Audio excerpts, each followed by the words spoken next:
Խաղաղության նախաստորագրումից 1 տարի անց Ալիևի համար թրիփը Զանգեզուրի միջանցք է հայկական ատոմակայանը սպառնալիք տարածաշրջանի համար։ Ադրբեջանցիները եկել են Հայաստան, ընդդիմության հարցն ու իշխանության արձագանքը Ալիևի չակերտներ բացելուց 1 օր անց։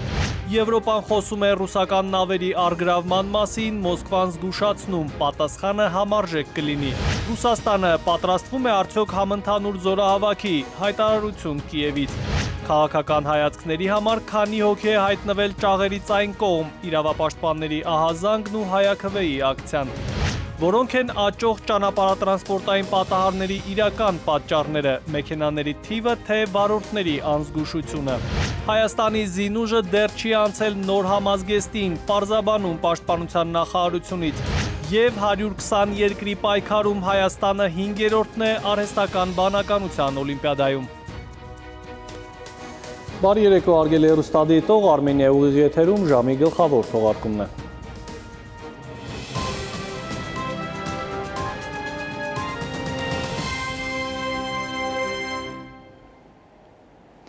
Եվ այսպես հայ-ադրբեջանական նախաստորագրված խաղաղության պայմանագրից 1 տարի անց Բաքուն շարունակում է թշնամական դիրքավորումը և մինչև Վաշինգտոնում փոխարտգործնախարարների մակարդակով քննարկում են խաղաղության պտուղները, հետագա անելիքները, Ալիևը կրկին հին երգն է երգում, Հայաստանով անցնող թրիփ ուղու համար կրկին այսպես կոչված Զանգեզուրի միջանցք ձևակերպումն է օգտագործում ու Երևանին հորդորում է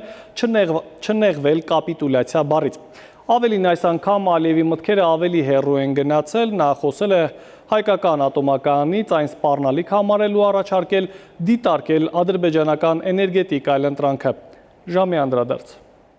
Չխառնվել Հայաստանի ներքին գործերին, Ալիևը չի հիշում, որ սա պարտավորվել է 1 տարի առաջ, օգոստոսի 8-ին, Վաշինգտոնում իր իսկ վտիտ ձեռքով փաստաթղթի տակ ստորագրություն դնելիս, խաղաղության փաստաթուղթը նախաստորագրելիս։ Կողմերը ձեռնպահ կմնան միմյանց ներքին գործերին միջամտելուց։ Բայց Թրամփի գլխավորությամբ այս գործընթացին հաջորդող օրերից է արդեն Ալիևը միջամտում Հայաստանի ներքին գործերին, սազնառած սահմանադրության փոփոխություն է երգում, հարյուրավոր անգամ է պնդել ու նախապայման դրել, հիմա արդեն քայլ առաջ է անում ու հայկական ատոմակայանին թաթը հասցնում։ Կարծիք է բաշխել, թե կայանը հնացած է, թե ատոմակայանի շահգործման ժամկետը հնարավոր չէ անվերջ երկարաձգել եւ իբր այն վտանգ է ներկայացնում ամբողջ տարածաշրջանի համար։ Ամերիկյան կողմը մշտապես է գոհունակությամբ հիշեցնում, որ խաղաղության փաստաթղթի նախաստորագրումը Թրամփի նախաձեռնությամբ է եղել։ Ամերիկյան կողմում չեն տեսնում, որ Ալիևը ռեժիմով է խախտում այդ փաստաթղթի դրույթները։ Հայկական կողմում մասնագետներին չեն զարմացնում Ալիևի բռնապետական հոխորտանքները, բայց ասում են դրանք անպատասխան թողնել պետք չէ,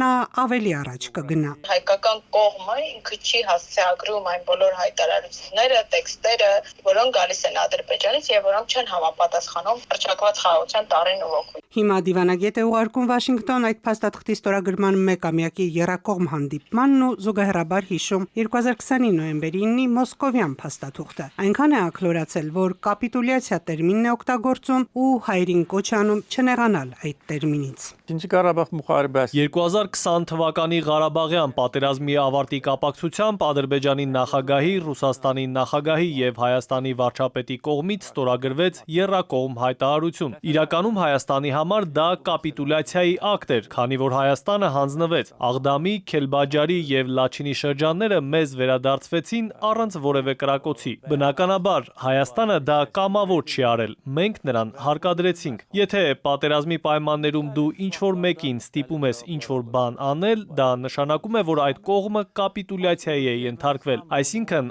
այս եզրույթի մեջ պետք չէ որևէ նվաստացուցիչ կամ վիրավորական իմաստ փնտրել։ Դա պարզապես իրականություն է։ Խաղաղություն խաղացողը հիշել է 2020-ի նոյեմբերի 9-ը գլուխն է գովել, թե այդ օրը կտրուկ պնդել է, որ ստորագրվող հայտարարության մեջ անպայման պետք է արտացոլվի Ադրբեջանը Նախիջևանի հետ կապող միջանցքի հարցը։ Հայկական կողմը չի ցանկացել համաձայնել, ասում է, բայց այլընտրանքներ էլ չի ունեցել։ Ու հիմա պատմում է, թե Ադրբեջանի տարածքում դեպի Հայաստանի սահման կառուցվող երկաթուղին նախատեսվում է ավարտին հասցնել հաջորդ տարի։ Հաջորդ տարի երկաթուղին կհասնի Հայաստանի սահման, իսկ Հայաստանի տարածքում շինարարությունը պետք է սկսվի արդեն այս տարի։ Խոսելով թրիփ նախագծի մասին, որ ինքը համառորեն Զանգեզուրի միջանցք է անվանում, ասել է ադրբեջանական կողմում աշխատանքները գրեթե ավարտված են։ Հորադիս Աղբենտ ավտոճանապարհը գործնականում պատրաստ է, երկաթուղու շինարարությունն էլ արագ տեմպերով է ընթանում։ Մենք ցանկացած պահի կարող ենք արագացնել նախագիծը, պարզապես դրա անհրաժեշտությունը չենք տեսնում, քանի որ հայկական հատվածը պատրաստ չէ։ Ասել է, այս նախագիծը դիտարկվում է ոչ միայն որպես տրանսպորտային, այլև որպես էներգետիկ եւ ենթակառուցվածքային միջանցք, եւ որ ադրբեջանցի մասնագետները ուսումնասիրություններ են կատարել Հայաստանի տարածքում ու որոշել են այն վայրերը, որտեղ պետք է տեղադրվեն էլեկտրահաղորդման գծերի հենասյուները։ Ահա այստեղ է, որ հիշատակել է հայկական ատոմակայանը, պնդել, թե հին է ու հավատացրել, որ սա կարող է օգտակար լինել Հայաստանին։ Զենգեզուր մահալının Մղրի ռայոնının Ադրբեջանական գլխավոր հեռուստաալիքն է։ Պետական ASTV-ն հենց օգոստոսի 8-ին որոշեց փչացնել խաղաղության թատրոնն ու ռեպորտաժ պատրաստել Սյունիքը արևմտյան Ադրբեջան ներկայացնելով ու վերնագրելով 35 տարվա կարոտ։ Անթակույց են այս ռեպորտաժում ներկայացնում իրենց զավթողական քաղաքականությունը։ Ադրբեջանին շատ հարմարավետ էր այս խաղաղության մասին խոսույթը, ձևակերպումները, հայտարարությունները, որովհետև դա առիթ էր, որպեսզի բոլորը մոռանան եւ ոչ մեկ չհիշի ու չխոսի Արցախում տեղի ունեցած էթնիկ նյութման մասին, որը փաստագրված, փաստավորված նյութ էր եւ փաստացի դրա մասին այլևս ոչ մեկ առնվազն միջազգային ասպարեզում չի խոսում։ Հիմա առերեսվում ենք իրականության հետ, ասում է ադրբեջանագետը։ Հային շարունակում են համարել թշնամի, աչքը տնկած պահել Հայաստանի տարածքների վրա, ցանկացած տարբերակով խախտելով ցանկացած փաստաթուղթ, որտեղ էլ ստորագրված լինի։ Սա է ռեալ պատկերը, մնացածը լիրիկայի ժանրից է։ Ահա այսպիսի խաղաղության ճերմակ թևեր հագած Ալիև։ Սիրանուշ Մուրադյան, ժամը լրատվական։ Ուժեղ Հայաստան խմբակցության ղեկավարը այսօր ճեպազրույցում հայտարարել է, թե տեղեկություններ ունեն, որ Ադրբեջանից մասնագետներ են եկել Մեղրիի տարածաշրջան, մինչդեռ իշխող թևից արձագանքել են, տեղյակ չեն Ադրբեջանից էներգետիկ ոլորտի մասնագետներ այցելել են Հայաստան թե ոչ, բայց չեն էլ բացառել, որ նման այց եղել է, քանի որ տարածաշրջանային հաղորդակցությունների ապաշրջափակման գործընթացում կողմերը պետք է համատեղ տեխնիկական աշխատանքներ կատարեն։ Իդեպ, այդ մասին նախօրեին է Ալիևը բարձրաձայնել, ըստ որի թրիփի շրջանակում ադրբեջանցի մասնագետները վերլուծություն են կատարել Հայաստանի տարածքում եւ որոշել այն վայրերը, որտեղ կարող են տեղադրվել էլեկտրահաղորդման գծերի հենարանները։ Այսպես կոչված Զանգեզուրի միջանցքի վերաբերյալ Ալիևի վերջին հայտարարություններին արձագանքել է քաղաքացիական պայմանագիր խմբակցության падգամավոր Արման Եղոյանը։ Падգամավորը շեշտել է, որ ստորագրված փաստաթղթերում նման արտահայտություն չկա եւ փաստարկի ու հակափաստարկի հարց էլ ընդհանրապես չկա։ Կան ստորագրված փաստաթղթեր, հայտարարություններ, նույնիսկ նախաստորագրված համաձայնագրի նախագիծ եւ այդ բոլոր փաստաթղթերում որևէ տեղ չեք հանդիպի այսպես կոչված Զանգեզուրի միջանցք արտահայտությունը։ Նման բան չկա, նշել է իշխանական ֆրակցիայի ներկայացուցիչը։ Քաղաքական խոսույթի մակարդակում շատերը շատ բան կարող են ասել, մենք էլ ենք ասում, որ նման հասկացություն, նման տերմինով ենթակառուցվածք մեր հանրապետության, Հայաստանի հանրապետության տարածքում գոյություն չունի։ Հայաստանի հանրապետության տարածքում գոյություն ունի TRIP նախագիծը, որի տակ դրված է նաև Ադրբեջանի նախագահի ստորագրությունը, ԱՄՆ նախագահի ստորագրությունը, Հայաստանի վարչապետի ստորագրությունը, դրան հաջորդել են այլ փաստաթղթեր, այդ թվում եւ օրեր առաջ հրապարակված էլի երրակողմ համատեղ հայտարարությունը օգոստոսի 8-ի համաձայնության մեկամյակի առիթով եւ այնտեղ էլի չկա այդ արտահայտությունը։ Վարչապետ Նիկոլ Փաշինյանի գլխավորությամբ խորհրդակցությանը քննարկվել են 2027 թվականի հունվարի 1-ից մինչև 200,000 դրամ աշխատավարձ ստացող անձանց առողջության համընդհանուր ապահովագրության համակարգում ներառելու հնարավորությունները։ Վարչապետը նշել է, որ մի ուղղությունը զուտ առողջության համընդհանուր ապահովագրության համակարգի մեջ մարդկանց ներառելու անհրաժեշտությունն է, մյուսը ցածր աշխատավարձ ստացող քաղաքացիների համար գործող ստվերային որոշակի սխեման։ Մեր մտածածը հետևյալն է, որ 2027 թվականի ընթացքում գուցե կառավարությունը սուբսիդավորի մեծ անհրաժեշտ 10,800 դրամ ծախսի 4,400 դրամը, աշխատողները վճարեն 2,000 դրամ, այն 2,000 դրամը, որոնք նախկինում մինչև 2026 թվականի հունվարի 1-ը վճարում էին զինապահ հիմնադրամին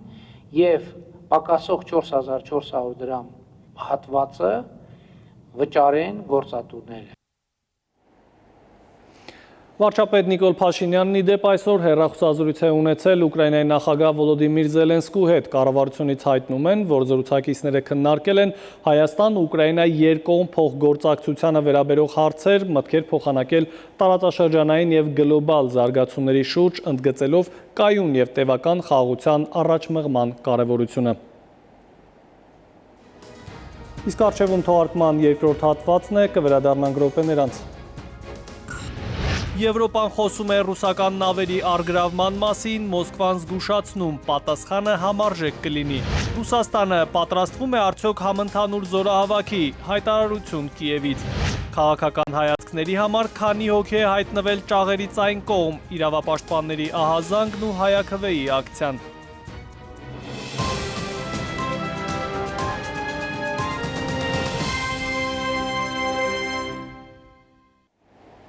Մենք կրկին ուղիղ եթերում ենք, շարունակենք թողարկումը միջազգային լրահոսով։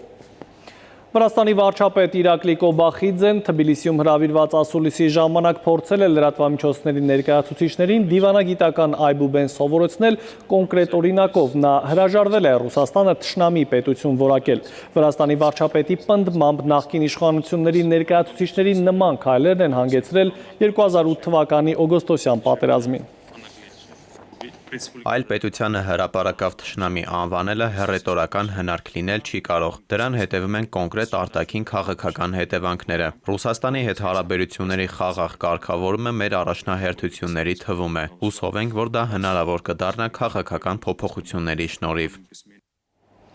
Ուկրաինայի նախագահ Վոլոդիմիր Զելենսկին վկայաբերելով Ուկրաինայի պաշտպանության նախարարության գլխավոր հետախուզական վարչության ուսումնասիրությունները հայտարարել է, որ Մոսկվան կարող է աշնանը կայանալիք խորհրդարանական ընտրություններից անմիջապես հետո նոր զորահավաք անցկացնել եւ հավելել է, որ այդ փաստը հաստատում է նաեւ ռուսական ներքին փաստաթղթերով։ Պուտինի ծրագիրը բարդ չէ։ Նա ցանկանում է ստեղծել տպավորություն, որ ռուսները աջակցում են պատերազմին։ Բոլոր կուսակցությունները, որոնց ներկայումս թույլատրվում է մասնակցել ընտրություններին այս կամ այն կերպ, դեմ են խաղաղությանը։ Նա նախատեսում է այսպես կոչված ընտրություններից հետո տարվա վերջին անցկացնել մի քանի 100,000 ռուսների լրացուցիչ արագ զորահավաք։ Սա լրում են պայմանագրային զինծառայողների հավաքագրման, որը նրանք փորձում են իրականացնել։ Մենք պատրաստվում ենք Ռուսաստանի համար հնարավորինս դժվարացնել այդ ծրագրերի իրականացումը։ Ես համապատասխան խնդիրներ եմ դրել մեր հետախուզության եւ ուկրաինական հատուկ ծառայությունների առջև։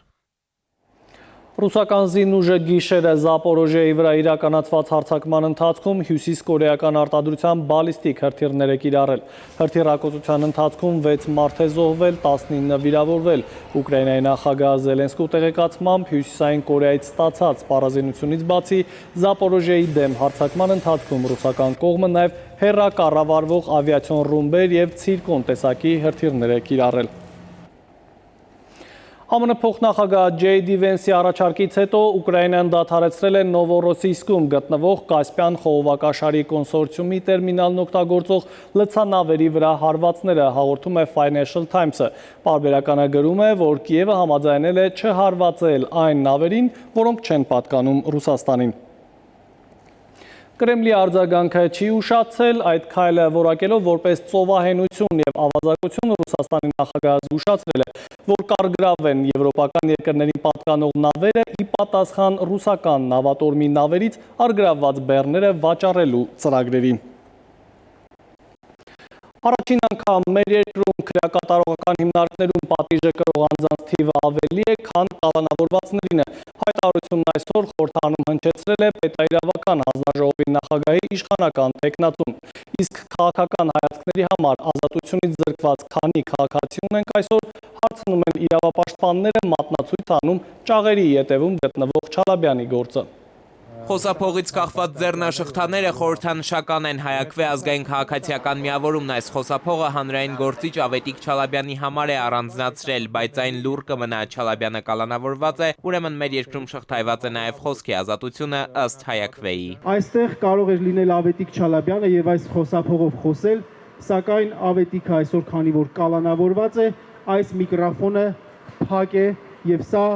մատնանշում է հենց ցույց է տալիս խոսքի ազատության բերանը փակելու այս քաղաքականությունը։ Հայաստանում քաղաքական դրդապատճառներով քանի մարդու են այսօր ճաղերի մյուս կողմում պահում, իրավապաշտպաններն ասում են թիվ ու հաշիվ արդեն կորցրել են։ Սա ապօրինությամբ հարուցված քրեական գործ է եւ այդ կալանք ամեն ինչ ապօրինի է։ Հայաստանի մարդու իրավունքների առաջին պաշտպան Լարիսա Ալավերդյանն էլ արձանագրում է տեղի ունեցողը ազգային էլիտայի հետապնդում է։ Կալանավորվածների եւ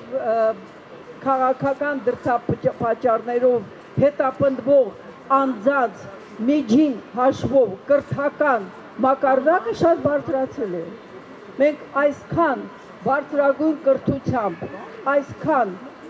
նվիրյալ քաղաքացիներ չենք ունեցել միաժամանակ կամ հետապնդումների կամ կալանքի ներքո։ Ավետիք Չալաբյանին անազատության մեջ պահելու հարցը Հայաքվեն հասցրել է նաև միջազգային կառույցներին։ Եվրոպական հանձնաժողովից տեղեկացրել են ուշադրությամբ հետևում են մեր երկրի քաղաքական զարգացումներին։ Քաղաքականությամբ զբաղվելը հանցագործություն չէ, ազատ խոսքը դատավճիռ չէ։ Այս խոսքերը վստահաբար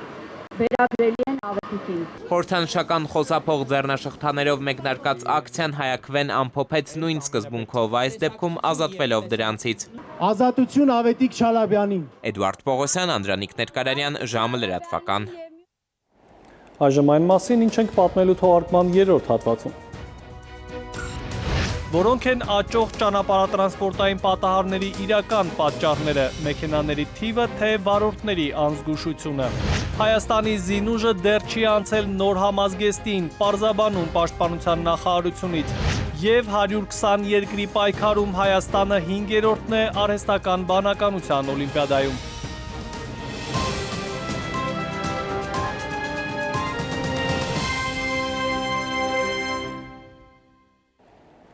Մենք վերադարձանք, դուք դիտում եք ժամի գլխավոր թողարկումը։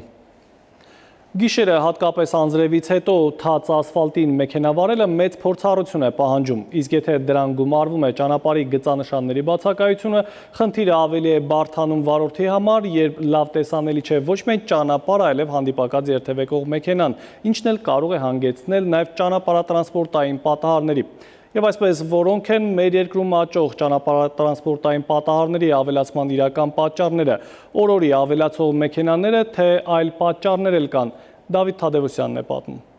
Հայաստանում ճանապարհատրանսպորտային պատահարների թիվը շարունակում է բարձր մնալ։ Ճանապարհային երթևեկության մասնագետները խնդիրը մեկ պատճառի հետ չէ, որ կապում են, առանձնացնում են ինչպես վարորդների վարքագիծը, այնպես էլ մեքենաների թվի աճը, ճանապարհային ենթակառուցվածքների վիճակն ու երթևեկության կազմակերպման բացերը։ Հայաստանում ավտոմեքենաների թվի շարունակական ավելացումը մեծացնում է երթևեկության ինտենսիվությունը եւ համապատասխանաբար վթարային իրավիճակների ռիսկը, փաստում են մասնագետներն ու շեշտում, միջազգային փորձը ցույց է տալիս, որ մեքենաների շատ լինելը ինքնին պետք է չհանգեցնի ճանապարհատրանսպորտային պատահարների ավելացմանը։ Պետք է դիտարկել, ինչպիսի ճտրտներն են հիմնականում ամենաշատ հաճախ հանդիպողները, դրանք մանևրումների, վերադասավորումների դեպքում առաջացող ճտրտներն են։ Այստեղ ինչ է ցույց տալիս փորձագիտական փորձը, որ դրան մանևրները կատարելիս վարորդների օրինակ անզգուշություն, երթևեկության կանոններին չհետևել։ Վթարների տարածված պատճառների շարքում փորձագետներն առանձնացնում են մեքենաների միջև անհրաժեշտ հեռավորություն չպահելը, ինչպես նաև ճանապարհային գծանշումների տեսանելիությունը։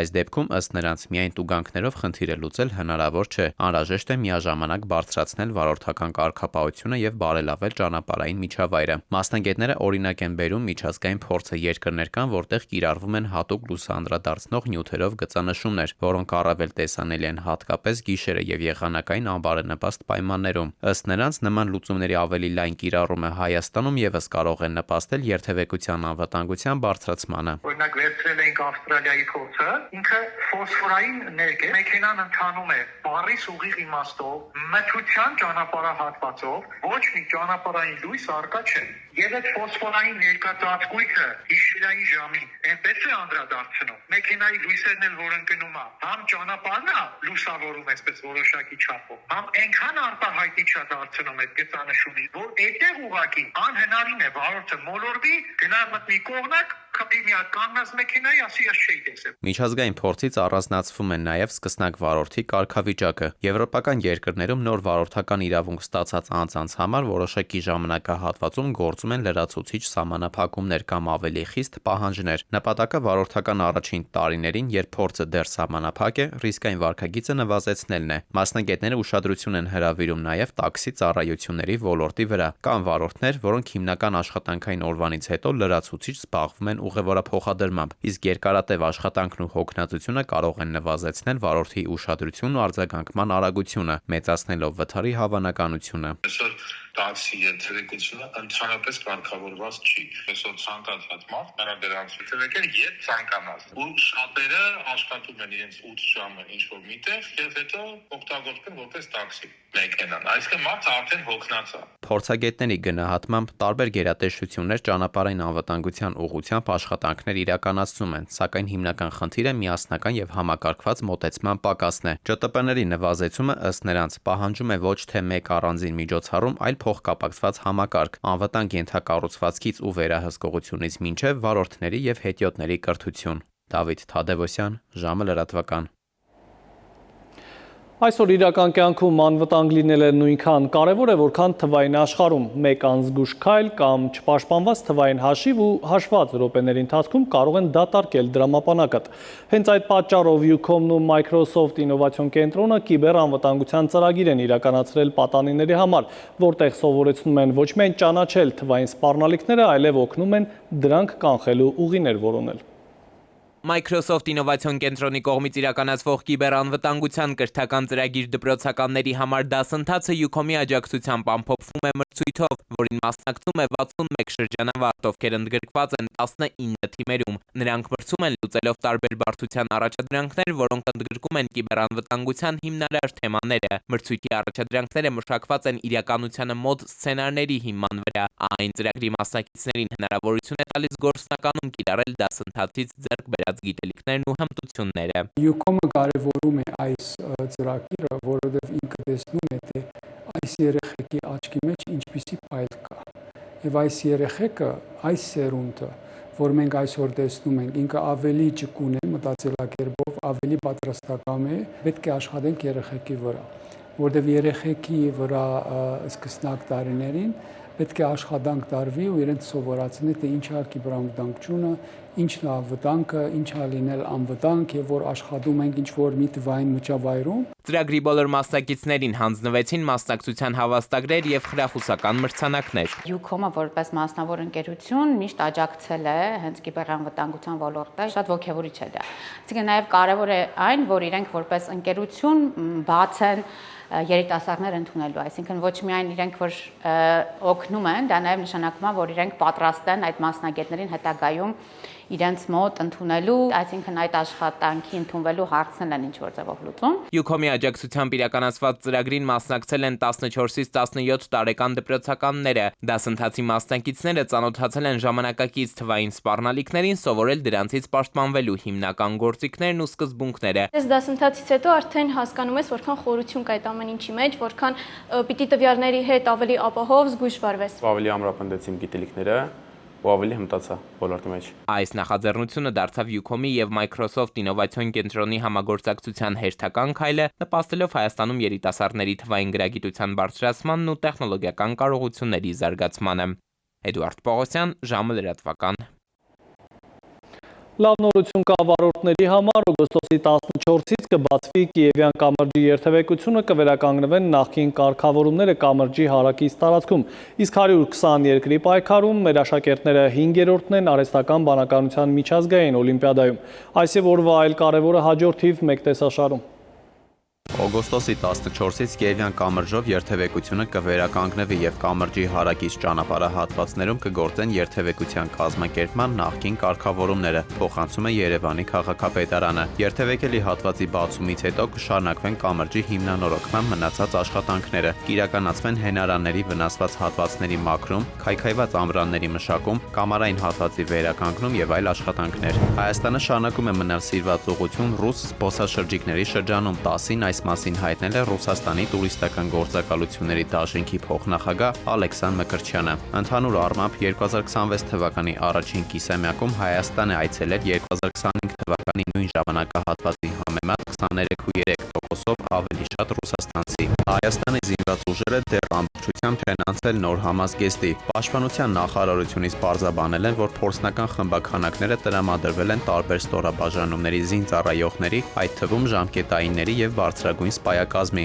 Այժմ շարունակվում են զորային փորձարկումները, ուսումնասիրվում են համազգեստի կառուցվածքն ու տեխնիկական բնութագրերը։ Հայ դպրոցականները 2 բրոնզե մեդալ են նվաճել արհեստական բանականության միջազգային օլիմպիադայում, հայտնում է Հայաստանի Հանրապետության կրթության, գիտության, մշակույթի եւ սպորտի նախարարությունը։ Օլիմպիադան անցկացվել է օգոստոսի 2-ից 8-ը Ղազախստանի մայրաքաղաք Աստանայում։ Այն կազմակերպվել է 3 փուլով՝ տնային, թիմային եւ անհատական։ Թիմային մրցույթում հաջող ելույթ է ունեցել Վանաձորի մաթեմատիկա եւ բնագիտական առարկաների խորացված ուսուցմամբ հատուկ դպրոցը ներկայացնող Քարյակը։ 120 երկրի ներկայացուցիչների պայքարում նրանք զբաղեցրել են 5-րդ տեղը։ Եվս 3 աշակերտ էլ ընդգրկվել են պատվավոր հիշատակումների թվում։ Հայաստանում բնակվող օտարազգի քաղաքացիները օժանդակել են մաքսանենգությամբ առանձնապես խոշոր չափի 25.5 կիլոգրամ ափիոն եւ 3 կիլոգրամ մարիխուանա տեսակի թմրամիջոցները ապօրինի Հայաստան տեղափոխելուն։ Օտարազգի քաղաքացիների բնակության հասցեում կատարված խոզարկության ընթացքում, ինչպես նաեւ չհրկիզվող պահարանի զննությամբ իրավապահները հայտնաբերել եւ վերցրել են առանձնապես խոշոր չափի թմրամիջոցներ։ Նախնական կշռմամբ թմրամիջոցի շուկայական արժեքը կազմում է շուրջ 1 միլիարդ 193 միլիոն 445 հազար դրամ։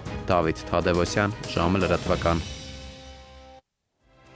Եվ թողարկման ավարտին եղանակային կանխատեսումներ, ցուցադրման հովանավորն է գերմանական Vaillant ապրանքանիշը, գերմանական որակի առաջատար տեխնոլոգիաների եւ գերխնայող գազի կաթսաներով, որոնք պաշտոնապես ներկայացված են էքստերիեր խանութ սրահներում։ Vaillant, ձեր բնակարանի կայուն եղանակը։ Այժմ եղանակի մասին ավելի մանրամասն։ Եվ այսպես Շիրակում, Կոտայքում, Գեղարքունիքում, Արագածոտնի եւ Վայոց ձորի լեռներում սպասվում է 24-ից 29, Վայոց ձորի եւ Արագածոտնի նախալեռներում 27-ից 32 աստիճան տաքություն։ Լոռիում կլինի 23-ից 27, Տավուշում 30-ից 33 աստիճան ջերմություն։ Արարատում, Արմավիրում սպասվում է 31-ից 34 աստիճան։ Սյունիքի հովիտներում կլինի 32-ից 36 աստիճան, Սյունիքի նախալեռներում սպասվում է 25-ից 29 աստիճան։